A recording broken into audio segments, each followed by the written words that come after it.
So in this fourth module for the Communication Excellence Program, we're looking at deeper listening skills, recognizing the importance of developing this week our capacity to improve our questioning and our listening together, understanding what gets in the way of our listening and practicing effective questioning when we're with customers and all the stakeholders in our projects.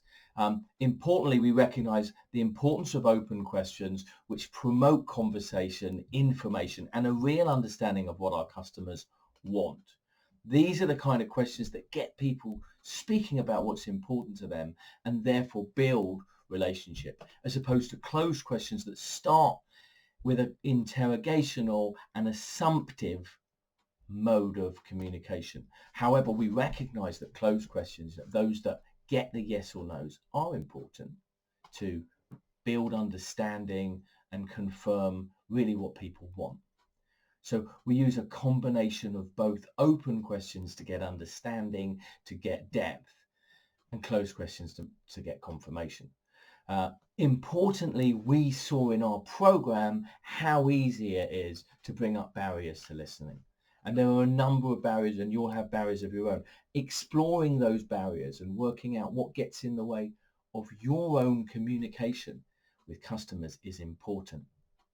But the number one is our assumption, thinking we already know the answer. So what's very important is, even if we know the answer, to get the customer to understand that we know their answer and the way they are seeing the world, recognizing what we've already learned in this program about individuals' own differences in the way they communicate.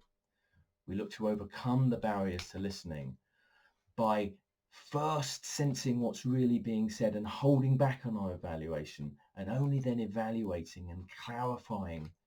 That's true active listening. So by the time we respond, we're using their language and we're demonstrating that we understand the way they see the world, the way they see their problem. And in our exercises, that's what we practiced doing. We noticed a number of things we can do to improve listening, and much of that is about valuing the other perspective, valuing the other. But things like taking notes and avoiding distractions, leaning and using our whole body all help. And of course, those open questions and clarifying.